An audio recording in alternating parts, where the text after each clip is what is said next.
Hello everybody and welcome back to another video on the GTS Jonas channel.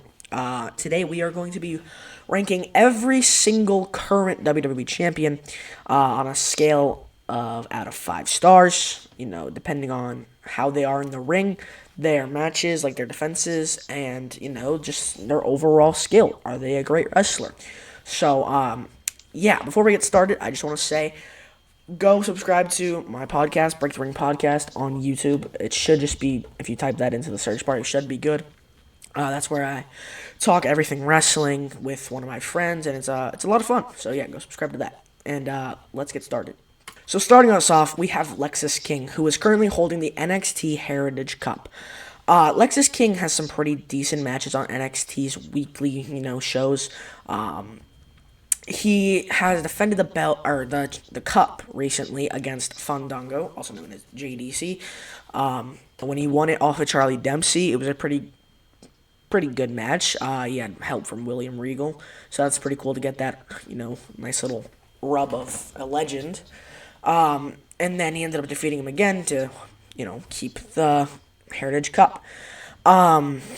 Heritage Cup though is a weird match. Like it's an interesting concept, but the cup itself is pretty cool and the champion's pretty good. I'm gonna give it a 3 out of 5 star rating for Lexis King here. We then go to the NXT Tag Team Champions, Fraxium, Nathan Frazer and Axiom. Pretty awesome tag team, honestly. Like one of the greatest in the whole main event NXT roster. They've been carrying the tag team division at NXT, and I can't wait for them to come into the main roster. If they're going to stay together, I would like that, because they work very good together. They're great behind the scenes, little promos. They're pretty entertaining on the mic. They're pretty entertaining as wrestlers because of their crazy movesets. They also have nice fan interaction on Twitter, where they'll always tweet out Fraxium's fine when people are saying, oh, they're going to break up when they're having a little bit of troubles. But yeah, Fraxium is a great tag team, does great things for the belts, has definitely elevated them. Great matches on a weekly basis, honestly, and Fraxium gets 5 out of 5 stars. Let's be honest now. They're probably the best team in all of WWE right now. If you really think about it, they're the most entertaining. So, moving on to the next wrestler, we have Fallon Henley. That's her name, yep. Part of Fatal Influence. She won the belt off of the inaugural champion, Kalani Jordan, back at Halloween Havoc, and has had the belt since. Pretty decent matches, nothing too memorable, though. So, she's alright, in my opinion. I think that Stephanie will be winning this belt this Saturday. I think at least at Vengeance Day. So I'm excited for that match because Steph is a great wrestler, and I do believe she will be beating Fallon for this championship. And with that being said, I give Fallon Henley 3 out of 5 stars. Moving on to our next champion, we have Tony D'Angelo, the North American champion. He's a great wrestler, don't get me wrong. But right now, it's more focused on his story because last we saw of him, he was turned on by one of the members of the D'Angelo family, Izzy Dame, I believe, who ended up turning on them at his defense against, I want to say it was Josh Briggs or something. Can't remember who it was. But yeah, she joined Sean Spears' faction, which is a pretty. It was a turn. Let's say that. I was not expecting that. And so right now it's really story based. His matches are decent. His Obafemi, him versus Obafemi was great. At the 2300 arena, it was great. And in their ladder match, he was also great. So D'Angelo gets a solid 4 out of 5 star rating. On to the NXT Women's Champion, Julia. She is a legend in pro wrestling, even in Japan. She's obviously a legend. Now she's already becoming a quick favorite of the fans, and that's why she's already the champion. I mean, she's been here for less than a year, and she's strapped to the main picture of NXT. And this Saturday, I believe she's on a fatal four-way for her title, and I'm pretty excited for that match because there's some really interesting names in there. So yeah, I'm excited to see that. I love her matches; they're very entertaining. She won this at New Year's Evil, so that was a nice little surprise. I was expecting her to win it in her first match for the title because I mean she's just like a hot superstar. She's one of the most popular in NXT right now, and yeah, she's got some great matches, great moveset. Um, I hate using this word, but I'm not saying it. No. She has charisma. Like she's a great character if you get what I'm saying. Like she brings so much to the table. I'm trying not to use a word from TikTok. So if you can put two and two together, yeah. But yeah, Julia gets a 4 out of 5 star rating for me. On to the NXT Men's Champion Oba Femi. I'm just gonna get out the gate. He's a 5 out of 5 star. He has 5 out of 5 star matches. He has 5 out of 5 star moveset. He has great promos. He's great on the mic. He has great fan interaction. He's got a great theme song.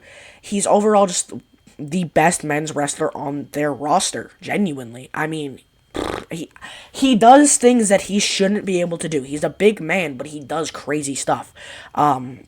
He won NXT Match of the Year for 2024 with Dijak and Josh Briggs, and greatly deserved. But yeah, Obafemi, great champion, great wrestler, 5 out of 5 stars for me, and I think we can all agree on this one. Now, moving on to Speed Champions. I'm so sorry to Candice and Dragon Lee, but I don't think that Speed showcases them as well as it could. Speed is a cool idea, but when we judge them off their championship, the championship defenses aren't that crazy because then they have 5 minutes for championships? So 5 minutes, you can do some stuff, but not as much as they do on the main roster. So Candice is a great wrestler. Don't get me wrong. Her and her husband, Johnny Gargano, are great wrestlers. Fantastic. And, yeah, I mean, I feel bad saying this, but Candice LeRae gets a 3 out of 5 stars. Moving on to the men's speed champion, Dragon Lee. He ended up defeating Andrade, I believe, for the speed championship, which is pretty cool, but, I hate the fact that it's barely even a championship. They say it on TV, they have it on their nameplate, but they never show it on TV. So it's a little bit of a, it's like you're good, but you're not good enough feeling. You know what I mean? So Dragon Lee, sadly, gets 3 out of 5 stars from me. Moving on to the women's tag team champions, Bianca Belair and Naomi. Naomi and Bianca work very well together and have a great storyline going on with the Jade Cargill injury updates every weekly basis, trying to find out who did it, when we all know it's probably one of the two of them, if not the both of them. So I love the storyline that's going on, but it is taking a little bit, and IWC, don't get mad, but Triple H is taking a while, alright? I don't care if he's cooking, it's taking a while. So I do hope that this finally is broken down and we find out what happens soon. But their matches are fantastic. They have pretty decent women's tag team matches because only thing about them is that they have to go against random tag teams that get put together at the last second. But most of the time, they're pretty decent. They're people who kind of make sense to be together, like Candice and Nia, Liv and Raquel, and Chelsea and Piper for a little bit. But I do hope that we get to the bottom of the whole Jade storyline and we get some new tag team champions. But these two get a 4 out of 5 star rating from me. Moving on to the men's World Tag Team Champions, the War Raiders.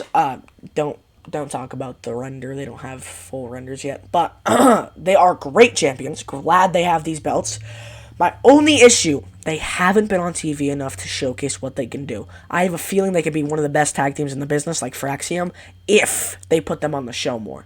And I don't know what it is, but they're just not appearing as much as I want them to. They have great movesets, great matches. They work together fantastically, and I don't know why. They just won't put them on the show. So if they put them on the show more, it'd probably be a 5 out of 5, let's be honest. But since they do not get on the show enough, I'm going to give them a 4 out of 5 star rating. And that's nothing against them. They just don't get to showcase enough. And since I did say that the defenses were part of their ranking, it's hard for me to give them anything above 4 when they don't get to defend them enough. Moving on to the WWE Undisputed Tag Team Champions, Tommaso Ciampa and Johnny Gargano, DIY. They have great matches. like I said with War Raiders, recently at the Royal Rumble, they had a 2 out of 3 falls classic with MCMG. A great match for those of you who love the flashy tag team style. They're always great together. They work together very well. Their movesets match up very nice. They have good chemistry. They have good characters. They have good mic skills. They're very funny when they need to be and very serious when they need to be. They fit in with the roster greatly. And unlike War Raiders, they're getting TV time. So I'm happy for them. And that's nothing against War Raiders, like I said. But DIY get a 5 out of 5 star rating for me. They're just the most entertaining tag team right now, other than Fraxium, honestly. Moving on to the Women's United States Champion, Chelsea Green. Chelsea is a fantastic champion, let's be honest. She has great matches, great charisma, great promos, great everything. Her whole character of her being the president with Piper being her secret Hervis is fantastic. It's funny. It's goofy. It's everything that pro wrestling needs to be, really, let's be honest.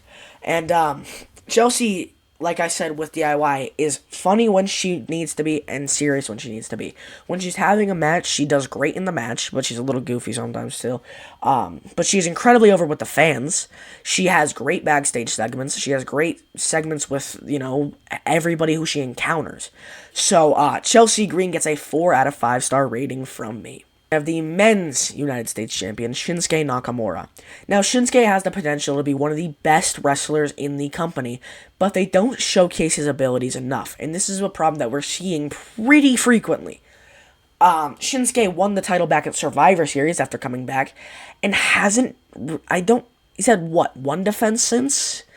And that was, I believe, against Andrade. Which that was a good match, but he was gone for a while. I'm excited to see what they're doing because if you haven't noticed, he's been in the background in a lot of backstage segments with mid-carders. He did something with LA Knight, he was behind one. Jimmy Uso, he's behind him. I believe Carmelo Hayes, he was behind him too. And Shinsuke could, like I said, could be a 10 out of 10 talent, could be a generational talent, he could be one of the best of all time in the WWE if they showcased him more. And it hurts that they're doing this because those people that everybody really likes, they don't showcase enough, and it's really hurting their statistics. Because honestly, Shinsuke would be a 4 out of 5, 5 out of 5 if he had matches. But since, like I said, with the War Raiders title defense is coming to play here, Shinsuke gets a 3 out of 5 star rating for me. Moving back over to the women's side of things, we have the Women's Intercontinental Champion, Lyra Valkyria. Valkyria always had, great fan interaction. She does her entrance where she has them, play along with it. She has great moveset. She's wicked fast in the ring, pretty entertaining overall. She beat Becky Lynch for the NXT World title last year, or 2 years ago now, and got that push. And Becky's one of her mentors, so I do believe that when Becky comes back, Lyra will be elevated to a better level because she'll have somebody with her. But she's doing great right now. Only thing is, I'm a little confused because they had her win the title, which I don't. Hey, great choice, honestly. She's a great champion. But another thing, they had her have a match against Bayley, but she lost. And if she's a champion, I don't know that she should have lost, because then it makes her look weaker of a champion, in my opinion. I know Bayley's a credible person, but at the same time, she just won the championship, so I don't know if the loss right after was really the best thing they could have done. But another thing is, like I said with other people, she hasn't defended the belt yet. But I do think that she'll have a great match when she does end up defending it. I'm excited to see what she can do.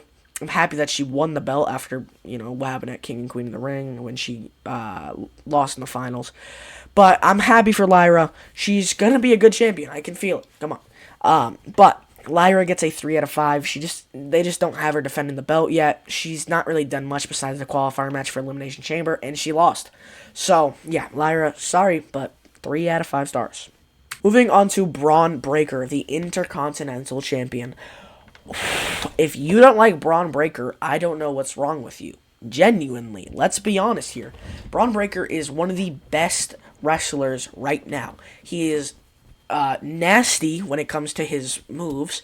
You know, if you watch the clip where he speared Speed in half, he's so fast. He's so entertaining. He has great feuds. We've already seen this with Sami Zayn and Jey Uso. His match with Sheamus and Ludwig Kaiser at Survivor Series was great. His match against Sheamus at Saturday Night Main Event was great. He's just an all-around great champion and great wrestler. And for that reason, Braun Breaker gets a 4 out of 5 star because of who he is, dude. He is one of the best to be in the business right now and one of the best Intercontinental Champions in my recent memory, to be honest. Moving over to the Women's World Heavyweight Champion, Rhea Ripley. Rhea is a favorite among everybody in the every fan loves Rhea Ripley, unless I don't know something. I don't know. If you don't like Rhea, then okay, cool. But she is a fan favorite. She won the championship from Liv Morgan at Raw on Netflix. She defended against Nia Jax at Saturday Night Main Event, which is a great match. They both did fantastic. Her match with Liv on Raw Netflix was great as well. You know, her storyline with Liv and the Judgment Day was pretty cool. I'm glad that it's over because it's been getting a little, getting a little bit dried out. It's been a lot of the same match with her and Liv, and I'm glad that she finally won and that storyline's over in a good way. But yeah, like I said with, the defenses part, she's only defended the belt once. So, other than that, though, she's been a great champion. I'm going to give Rhea Ripley a 4 out of 5 star rating. Now we have the Men's World Heavyweight Champion, Gunther. Gunther is a great wrestler, a great champion. He's great on the mic. He's a dirty heel. He's nasty. And, him attacking Jay recently made him even more of a heel. That match at WrestleMania is going to be insanely good. I can already feel it. He has great rivalries with whoever he wants. He has an insane moveset. He has 18 finishers, 12 signatures. He does whatever he wants during the match, dude. He's just an all-around great champion, and I hope that he has some good matches. He hasn't defended the belt that much. He won it back at SummerSlam, and nothing really crazy has happened since. But he is still a great wrestler at the end of the day. And I'm going to give Gunther 4 out of 5 stars. Because similar with other people, he hasn't defended the belt too much. And so it's going to bring his rating down a little bit. I'm going to give him 4 out of 5 stars. But he's still, like I said, a great wrestler, great workhorse. Moving over to SmackDown, we have the Women's Undisputed Champion, Tiffany Stratton. Tiffany cashed in her Money in the Bank to, just win the title from Nia Jax, her best friend at the time. Pretty entertaining character, pretty entertaining storyline. She got a great moveset, great with the fans, great, she's a great heel for the reason that she is basically just a bully in high school. The things she says, she sounds like a high schooler who is trying to bully somebody, let's be honest. We've all heard it in our school, genuinely, I think I've heard some of the things she said, on a Tuesday afternoon. But she's a great wrestler, great moveset, like I said. She's defended the belt once, which was a great match against, I think it was Naomi? And she's defending it tonight against Nia. So I'm excited to see what she can do. I'm excited for her WrestleMania program that's seeming to be with Charlotte. And Tiffany gets 4 out of 5 stars because with other people, like I said, for the past 4, she hasn't defended the belt that much, but she has a great personality, great everything, great matches. Everything about Tiffany is great. And finally, we have probably the most popular champion in the entire company, Cody Rhodes, the undisputed WWE Heavyweight World Universal Everything Champion. I don't even know what that belt's called anymore.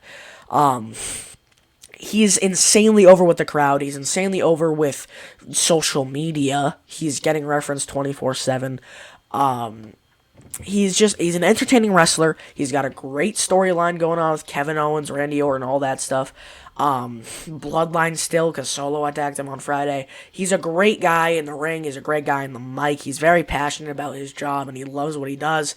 And that is why, after all these, let's think about it, right? Cody has had the belt since WrestleMania and has had some really great matches since then. Look at Royal Rumble, Kevin Owens, him, ladder match. Great match. Saturday Night Main Event match against KO, great match. Anything that he's done this year has been at least a 5 out of 10 star match. Like, he is a great wrestler, but it depends on the person he's wrestling. So, I don't know. I think Cody's a great guy. You might not like him because he's insanely over, but that's why I like him, because he's over. He's entertaining. His moveset's great. He's fun. So with that being said, Cody Rhodes get a 5 out of a 5-star rating from me. And with that being said, that is it for this video. If you enjoyed, please subscribe and like. Leave a comment about who your favorite champion is, and maybe I'll debate you. Who knows?